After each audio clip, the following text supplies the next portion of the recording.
दोस्तों, उड़ने की आशा के 30 जनवरी के एपिसोड की शुरुआत परेश और सुभा की बातचीत से होती है। दिलीप के एक्सीडेंट के बाद सुभा सचिन के दुर्व्यवहार से दुखी रहती है, क्योंकि वह कभी उसे बहुत सम्मान और प्यार करती थी। जैसे ही वह घर से जाने वाली होती है, सचिन काम से लौटता है, लेकिन उसे पूरी तरह नज़रअंदाज कर देता है। सुबह हैरान रह जाती है, यह समझने में असमर्थ कि उसके दिमाग में क्या चल रहा है। सुबह के जाने के बाद सचिन अपने पिता परेश से पूछता है कि वह क्यों आई थी। परेश बताते हैं कि वह अपने पिता आलोक के बरसी में आमंत्रित करने आई थी। बाद में सयाली सचिन को उसकी मां के प्रति अशिष्ट व्यवहार के लिए फटकारती है और उसे कम से कम उनके परिवार के प्रति सम्मान दिखाने के लिए कहती है।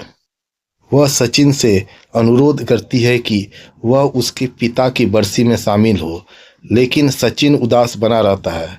रिया ममता से मिलने जाती है। ममता उसे खुश देखकर पूछती है कि वह पिछले दिन आकाश के साथ साइकिल चला रही थी। ममता, जिसने हमेशा एक आरामदायक जीवन जिया है, यह समझ नहीं पाती कि कोई साइकिल चलाने का आनंद क्यों लेगा। रिया इसका बचाव करते हुए कहती है कि इसमें कुछ भी अनुचित नहीं है और यह मुश्किल भी नहीं है। वह अपने ससुराल में मिल रही सादगी भरी लेकिन सुखद जिंदगी की तारीफ करती है।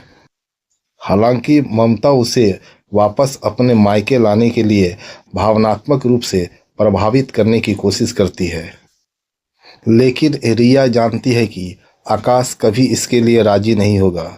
एक रेस्टोरेंट में तेजस गलती से एक ग्राहक की शर्ट पर सूप गिरा देता है, जिससे ग्राहक गुस्से में आ जाता है। मैनेजर तेजस के अशिष्ट व्यवहार से परेशान होकर उसे नौकरी से निकालने का फैसला करता है। नौकरी से निकाल दिए जाने के बावजूद तेजस हार मानने को तैयार नहीं होता और साहसपूर्वक दावा करता है कि एक दिन वह इस रेस्टोरेंट का मालिक और मैनेजर बनेगा। बरसी में सचिन अब तक नहीं आया होता है और मेहमान उसके न आने पर चर्चा करने लगते हैं। वे सयाली और सुभा से सवाल करते हैं, लेकिन दोनों कोई स्पष्ट उत्तर नहीं देती। कुछ लोग तो सचिन और दिलीप के बीच हुई घटना का जिक्र भी करने लगते हैं, जिससे सयाली शर्मिंदा महसूस करती है। आखिरकार जब सचिन पहुंचता है तो सुभा के पड़ोसी दिलीप की हालत के लिए उसे जिम्मेदार ठहराते हैं, जिससे सचिन आहत हो जाता है। मामला तब और बिगड़ जाता है जब दिलीप खुद सचिन पर चिल्लाते हुए उसे जाने के लिए कहता है। दिलीप का यह व्यवहार सचिन को क्रोधित कर देता है और वह गुस्से में नियंत्रण खोने की कगार पर पहुंच जाता है। वह लगभग दिलीप पर हमला करने ही वाला होता है, लेकिन खुद को रोक लेता है और गुस्से में वहां से चला जाता है।